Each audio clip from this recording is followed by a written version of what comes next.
Today on the Transformation Project, we are so excited to be speaking to Sarah Herft. Sarah is a qualified aromatherapist for holistic and clinical aromatherapy. She's also a remedial massage therapist.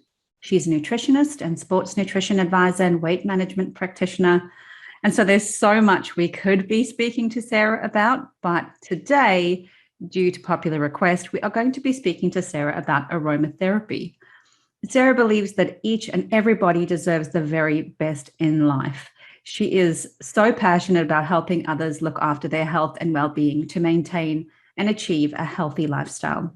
By recognizing individual needs and goals, Sarah helps clients lower the risk of long-term health complaints and disease and increase their quality and longevity of life. She recognizes that every condition presented is as unique and individual as the person presenting it. And so her clients are rewarded with the knowledge and skills that they need to implement a well-balanced lifestyle, whether they're focusing on lifestyle management, stress control, conscious nutritional intake, weight management goals, or simply to fine-tune overall improved health, fitness, and lifestyle habits. And so let's get into it and get started with our chat on aromatherapy with Sarah Herft. Hello, and welcome to the Transformation Project, a podcast and community for women who are looking to transform into the best version of themselves, no matter where they're at.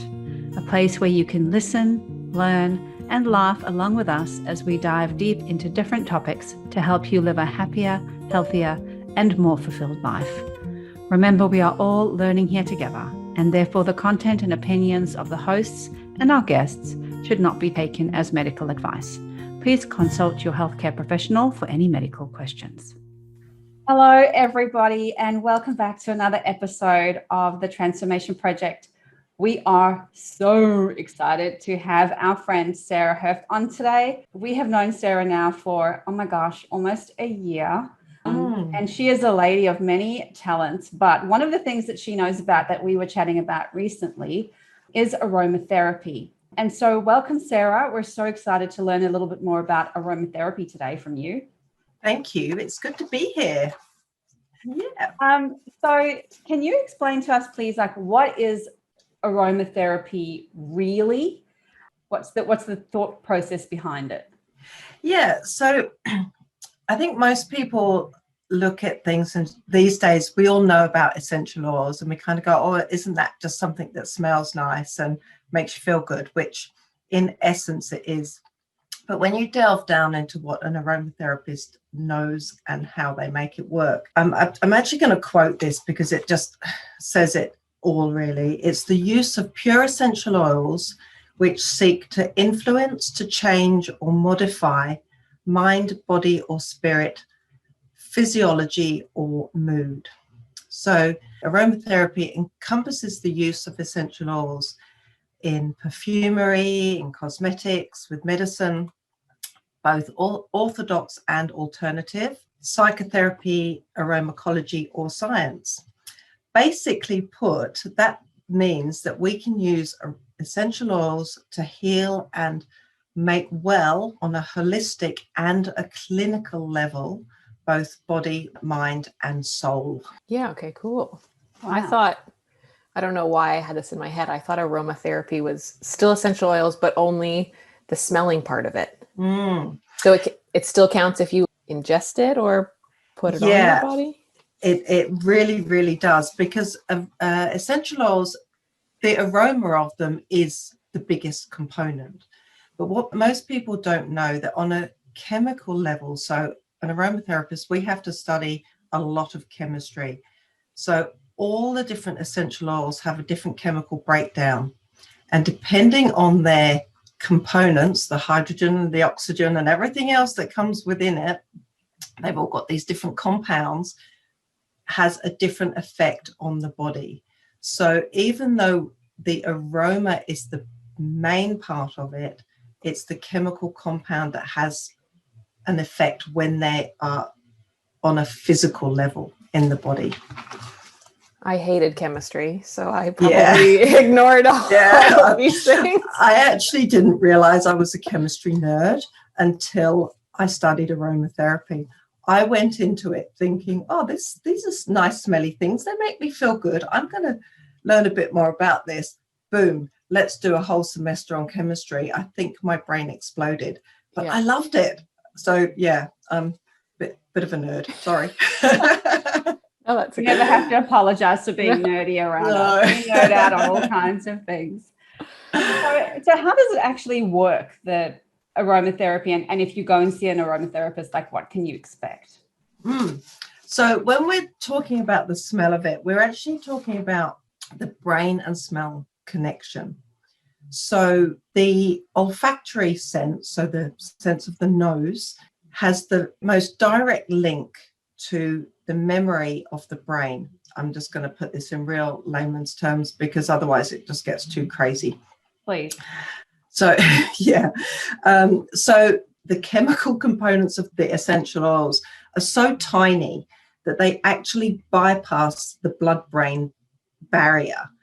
Normally you've got this chemical barrier, but the components bypass that because they are so minuscule in a way that most drugs can't. They're not able to bypass that barrier. So the components and the aroma of the essential oils hit the brain barrier, and then we're able to create, and often what occurs with the sense of smell is this memory to something that's very pleasing or something that's very dissatisfying. And that's where with an aromatherapist, we have to do quite a long consultation to know where the patient or the client is sitting emotionally. Do they need to be uplifted? Are they feeling very high and flighty and need to be grounded? Is there something that can evoke good memories, or is there a smell that might evoke quite a sad memory? So lavender, for example, is something that people might think of with a grandma, for example. I'm just plucking this out of thin air. I super hate lavender. Yeah. And so people have a love-hate relationship with it because it creates a certain, it's not even tangible. It's just a memory, an emotion that you don't gel with. And somebody else will go, oh, I just love lavender. It's just the best in the world. It's probably one of my least favorites. But I also think as an aromatherapist, it's one of the ones that you're introduced to quite early on. And I just have had too much lavender in my life. So it's not my favorite. But that's basically how it works. It has to do with the olfactory being directly related to the memory in the brain. And that's how we get that connection. Yeah, amazing. Yeah, because that's interesting. For me, it's kind of like cinnamon and vanilla are super relaxing to me. Mm-hmm. And lavender, it hits me wrong. And it's not even that it reminds me of my grandma, because probably more the vanilla and cinnamon reminds me of my grandma. But lavender to me reminds me of like sad old people in old people's homes left alone. Like that's the smell. Yeah. And every like soothing, like go to sleep thing has got lavender in it. And I'm like, that's just not going to happen. Yeah. And that's exactly what happens. So that when we get these emotions, we're actually experiencing, it creates an association. So it's mood and feelings, memory, and it also creates a hormonal response, which we're not able to control. So it actually hits us at that level as well. So it has to do with the cortical areas of the brain associated with memory, learning, reception, and that's basically how they work. So they're a lot more complex than just being something that smells nice. Sarah, I remember several years ago I attended a Tony Robbins conference, and he was talking about the smell of roses can actually physically bring your body energy. From a layperson perspective, what are some of the benefits that you would suggest that people can experience from aromatherapy practice? Wow, so many. It depends how you use them. So if you're looking for a whole body experience, then we would use them in massage, for example. And then that we would create the essential oil blend to suit you on that day. So one aromatherapy treatment may be very different to another. It will depend on, like I said, if you're feeling flighty and needed to be grounded, we would use a certain blend to ground you. Otherwise, if you're somebody that's, if you're feeling a bit down and gloomy, you've experienced stress and anxiety, we would use a completely different blend, uplifting. So that's something that you would get prescribed for you in an aromatherapy treatment. We call that clinical aromatherapy. You can also use them in a vaporizer or like an oil burner. If you're just looking for that nice smell, you find smells that actually make you feel really good. You can use them when you're studying. Something like rosemary has the chemical compound to actually help with memory and association. So when you're studying and you're trying to learn things, it's really, really good to have some rosemary burning in an oil burner or a vaporizer. And then what you do is then when you go into an exam or a situation, you actually take maybe a tissue or a handkerchief and have a little bit of rosemary on there, and it creates that association and it helps with that learning process. That's super cool. It kind of reminds me of a funny story, and this is not about essential oils, but when I was studying in university, our prof once told us, and it's the same thing, it's an association. He said, if you study a bit tipsy, intoxicated, you will do better on your exam if you come to it intoxicated. It's that association. And I was just like, oh my goodness, I'm not sure you should be telling 20-year-olds this, but oh, that's so funny. It just made me think of that. So a little bit about my essential oil background. Yep. I bought a whole bunch a couple years ago. And by the time they delivered, I put one of them in the diffuser. I can't remember what it was now. And got like an instant headache, felt instantly nauseous, was like, I feel like we've put too much in. I found out a week later I was pregnant. So like maybe that had something to do with it. So I didn't use them the whole pregnancy because I was just too afraid. I was like, ugh, I had such a bad experience. Yeah. And then we moved and they were in a box and I forgot about them. But I have taken them out in the last, I don't know, maybe like 4 months. Yep. And I've started using them again. And I am pregnant this time, and none of them have bothered me. Is that normal? It's very normal. It's the hormonal response. So it is your hormonal receptors, and things that you were able to tolerate before and after your pregnancy will be very, very different. And particularly it's interesting that you say in that early stage before that you even knew that you were pregnant, because your body has gone wild with hormones at that point. Everything is duplicating and everything's out of whack. So where some people would say, oh, I normally drink coffee, but I can't drink it at the moment, something's really weird. That's the hormonal response. And that's exactly what happened with the essential oils. That as a therapist, we have to dilute them anyway. And then there's a certain percentage dilution that we would only ever use in pregnancy. It's quite weak. In a room vaporizer, like a standard bedroom or something, you probably only need about 6 to 8 drops. You don't need very much. And one thing that we get a bit overexcited when we have these things that smell really nice. You have to remember with essential oils that less is always more. You're better off just using 1 or 2 drops and having that creation, because something that can be really overpowering just has too much effect. Another way that they can be used, during pregnancy, something that I have always yearned to do but never gone as far as qualifying to do, is working with not so much in midwifery but with patients in labor, because there are certain essential oils that are indicated for labor that would be totally contraindicated during the rest of pregnancy. I have heard that before. So if you walked in and said, okay, I'm 7 months pregnant, and we're going to give you an aromatherapy treatment, or I'm going to give you some compresses to take away to work with headaches, or might be some inhalation that I help you with if you're experiencing blocked nose or respiratory problems.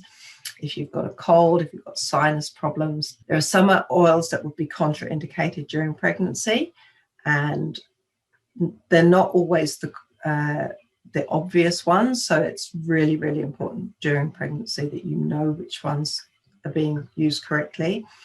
But then on the flip side, when you want to get that baby out and you want, to do everything that you can to make the process easier. There's some of those contraindicated ones would be the ones that we would ramp up during labor in order to help that along, because again, they have that hormonal response. And some of the essential oils will actually help induce labor, just like herbs can. They will actually help induce labor. They will strengthen contractions. Hence, we don't want them before labor starts. Yeah. Do you know off the top of your head what any of them are? Just so I can make sure they're in my bag. Yep. Oh, yeah. Throw them in your bag. Yes, I do. Getting her pen and her piece of paper. Yeah. Like, any week now. So yeah, any week. Okay. So one of the least common ones is clary sage. That is totally contraindicated during pregnancy, but in labor, clary sage is really, really good. I don't have that one, but okay. No. It's not very common. Jasmine is another one that's really good. Yeah. And I would put like a blend, for example, in that I would use clary sage, jasmine. If you can tolerate lavender, I would put some of that in because it's very calming. Yeah. Rose oil, it's good for the heart. Really, really warming for the heart is rose, and neroli, which is from the orange family. I love neroli. That's one of my favorite smells. Yeah, it's really weird because people, if you know what neroli is, you know that it's from the orange tree, but it doesn't smell like orange at all. It's got a very woody, earthy smell. Doesn't smell like orange, but it's really grounding. So yeah, they would be really good ones that you could use. Good to know. Thank you. So now that kind of aromatherapy has gotten a bit more popular and a bit more mainstream, obviously there's like essential oils popping up all over the place, including like grocery stores.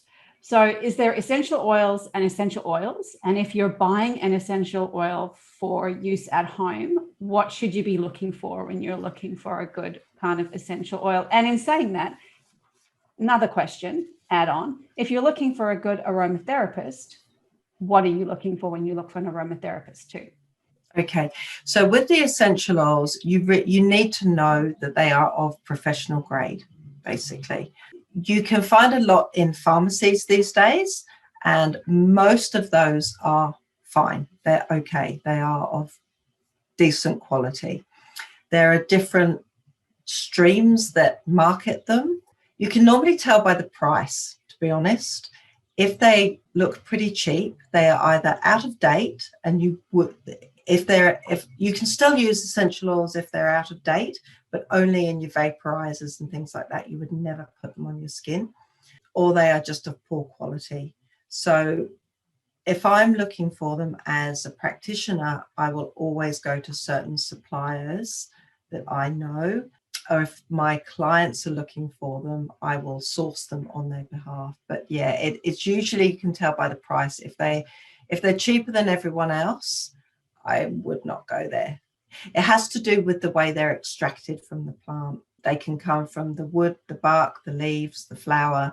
It has to do with the extraction process. And if that is not done properly, the quality of the oil won't be what it should be. And then you haven't got the right chemical compounds. So when you go to your $2 shop or your Uncle Buck's and they say, oh, look, all these lovely essential oils, they're often just fragrant oils with no essential oil in them whatsoever. They will do nothing except smell of oranges or roses or whatever. It's the chemical compounds that create the exact essential oil. If you're looking for an aromatherapist, I would be asking if they are part of an aromatherapy association and what their license is and how they practice. Ask them about how they practice. Do they do massage? Do they know about different indications, contraindications, like for Jess being pregnant? Are they willing to work? You'll find a lot of massage therapists will just include essential oils in their massage. That's not what an aromatherapist is able to do. They can do that, and it's a big part of the practice, but an aromatherapist should also be able to send you home with almost like a script of a blend of oils to use. So if you come to me and say, look, I'm getting a lot of migraines, what can I use at home and how should I use them? I would be able to write you out a script and prepare that blend for you in order to be able to use at home and check in with you to know that you are using it correctly. So it could be, a cold compress that's made up. So I would give you the blend, how to use it, how to put it in a cold compress, and how, that would be something for a migraine. So it's more than just a massage therapist that uses oils in their treatment, although that's nice too. They definitely are nice to be used in a massage, and I know there's a huge variety of quality of essential oils as well. So I use them in with the healing that I do with the Tyler Tom and stuff. So there's a lot of specific oils that you can use for healing different parts of the body as well, which is really amazing. It's kind of like the modern day witches, but really this beautiful scientifically proven products, which is very exciting. Absolutely. I mean, you say modern day witches, but this actually goes back to ancient Greece. We are talking thousands and thousands of years. We just know it now because it's come around the block and it's become more accepted as an alternative therapy. I actually wish it was something that would be used as a complementary medicine rather than alternative, because there are so many benefits to it. In France, for example, a lot of the GPs actually do include it in their medical treatments, and they are allowed to prescribe essential oils in the form of ingestion, which can help with a number of digestive complaints. Our TGA does not allow us to do that, and I don't think we ever will. So if you have somebody telling you, yes, put a few drops in tea and swallowing it, please don't trust that person, because it's really not, we're not allowed to do it. It's as simple as that. But if you're getting, PMS or stomach cramps, fantastic. There are ways that you can use that. So your aromatherapist would give you a blend to massage into those crampy areas, use as a nice warm compress, for example. Backache, if you've got kids in the house that have got coughs, colds, flus, whatever's going on, because they're antibacterial as well, they really help with a whole ton of different things. Did you have another question, Kaz? Sorry, I was just going back to the I guess how they're made. Like, is there you kind of touched on it briefly before, Sarah, but just for our listeners, is there a kind of a mainstream process around that? There's not a mainstream. They're made depending on the hot or cold processing and steam extraction, depending on the part of the plant that they're taken from. It's pretty complex, but if they come from the leaves, it's quite a different process as to if it's coming from the wood or the bark. It's very difficult to tell as a mainstream person, but that's why I would always say go with the price or go with a reputable known brand or dealer. And somebody that knows essential oils would be able to tell you whether the ones that you're looking at are of good quality or not. Because, we can all search stuff on the internet and you don't really know what you're getting. So if you want to buy off the internet, all well and good, that's fine. But do check with somebody that does know what they're talking about, because we have brands that we know are well listed and not so well listed. What are your favorite go-to ones? Like, I know you don't like lavender. Yeah. Yeah. I always have geranium in whatever I'm doing. Geranium is very balancing. So on a hormonal and a mood level, it will lift you if you need lifting. It will calm you if you need calming. If geranium is in your skincare, this is something we haven't even touched on, but essential oils in your skincare, if you've got an oily breakout, geranium will help balance that down. If your skin is very dry, it will help pick it up. It's one of my favorites. Some people don't particularly like the smell of geranium per se. It's quite specific, but then you can blend that out with other oils to make a blend that it's not so common. But for example, for if someone's got a sore throat, I might put together a blend of frankincense, lemon, sandalwood, tea tree. Tea tree is very antiseptic, antibacterial, so it's a kind of inhalation. You would put that in your vaporizer. Good old-fashioned, steam inhalation, head with a towel over a hot bowl of water, steam inhalation. You can even put a few drops onto a face washer in your shower, and you'll get the inhalation in your shower. It just disappears quite quickly in the shower, but you're still getting something. So yeah, sore throat would be, what did I say? Frankincense, lemon, sandalwood, tea tree.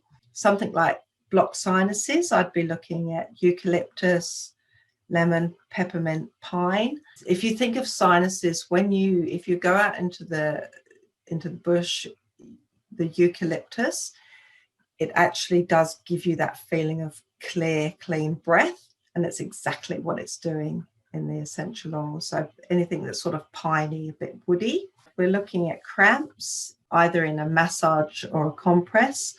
Here's one that a lot of people don't know is really good for cramps, is black pepper. It's amazing. People don't actually even realize it's an essential oil, but it actually is. It's really, really good. Chamomile, there's two chamomiles, so Roman chamomile, clary sage, hence it being good in labor because it actually is going to help with the cramping. Cypress, geranium, again, very balancing. Backache is another common one that people come to me for, especially during massage. Again, I'd use black pepper. I'd use the chamomiles. Ginger is another lovely one. And ginger's really, really good if you have, we don't really get it these days, jet lag. We can't go anywhere. Jet lag and nausea. It's really good for that. Yeah, that brought back memories. Yeah.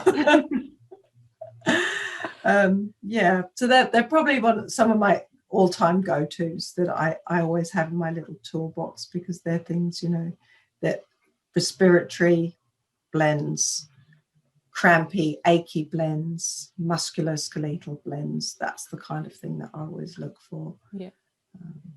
And I love lemongrass. I always find that really, really fresh. I love lemongrass. You said frankincense. That's probably the first oil I had ever heard of. I watched a documentary, I don't even know, at least a decade ago. And This is probably very controversial, but in the documentary, it was all about alternative ways to cure cancer.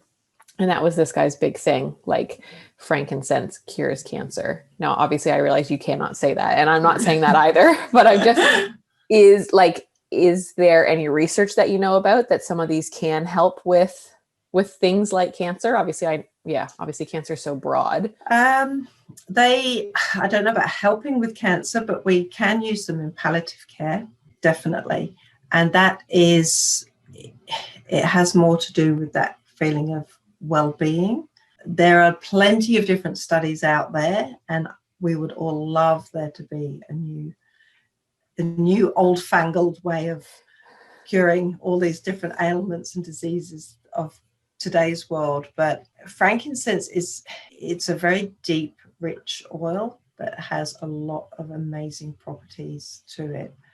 And it is certainly one that I would definitely be using if I was working with somebody that was of a poorer health or poorer constitution. It's like frankincense and sandalwood, even myrrh, which is one that's not really very much used these days.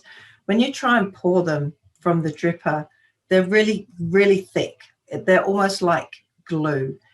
And if you compare that to something like lavender, which will just pour out like water, and if you think of that from a holistic point of view, that it's kind of like wrapping yourself in this warm, thick blanket of goodness, and it just gives you that feeling of safety and security and grounding. And that's another way that the oils work. And often you can tell, not even just by the smell of them, but the consistency of them as to what type of thing you could be using them for. And so interesting, you were talking earlier about geranium oil in skincare, and you said this is something we haven't touched on. So are there like different ways that we could use, like the average Joe like me would be able to use essential oils like in my home in, various ways? Like, do you have some favorites that you use in your home? Absolutely. All of my oils that are out of date, any of them, I will use in cleaning products. I will mix them up, you emulsify them, and you just find ones that you like the smell of. Tea tree, peppermint are really good for ants. If you've got a stream of ants coming in your door, they don't like peppermint and tea tree. It would just put a spray of it along the doorway. They won't. It's like a barrier. They're amazing. That's awesome. Yeah, so, I don't like using poisons and stuff in my house, so that's great. No. So what you can do is you can make them up yourself. Like you can get like just your roll of kitchen paper, tear them off. And if you've got like an airtight box, you can actually, they need to be a bit damp. So you need to be able to sort of keep them damp, and put a few drops of whatever oils you want. And then just take one out. And it's just like taking it out of a wipe, the antibacterial wipe packets. You're just making them up yourself. So that's a really easy way. You can put them in your bucket with hot water and for cleaning your floor. Fantastic. So really good if you've got favorite ones that you like the smell of, because then your whole house smells of them. Skincare, you're better off if you can use it in skincare if it's a natural blend of skincare. So you're almost better off just getting some emulsifier, because if it's got too many chemicals in the skincare, it's going to have a reverse effect. It doesn't really help. But for example, if you've just got coconut oil, jojoba oil, almond oil, but coconut oil and sweet almond oil are really, really good as a base carrier. And if you're just looking to really hydrate your skin, I would put something just like a teaspoon of oil, and I'm talking 4 drops of essential oils maximum. And I would use always geranium, so I'd probably put 1 drop of geranium, maybe a drop of rose, but rose is very, very expensive. So you might want to go easy on that one. And then just something, depending on whether you were looking at if you've got oily skin or a drier skin, would just depend.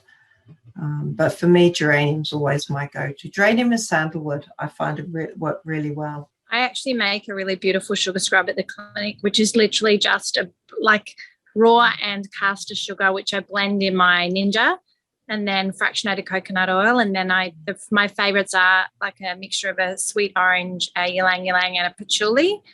And then after the clients have a sauna, they do a sugar scrub, which is a really beautiful way of just finishing that off for them and making them feel amazing. And because the coconut oil is fractionated, it doesn't clog their pores. So it's a really nice kind of end to that experience.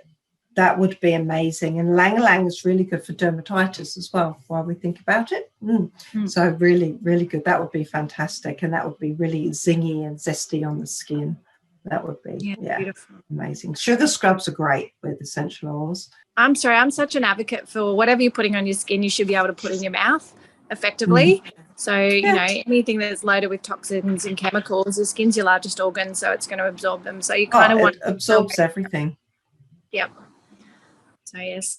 Well, thank you so much, Sarah, for such a beautiful, informative session. I feel like we've taken so much away, and little hints and tips and a little bit more depth of understanding around essential oils. So really grateful for you sharing your time and knowledge and wisdom with us today. My absolute pleasure. I'm happy to have shared.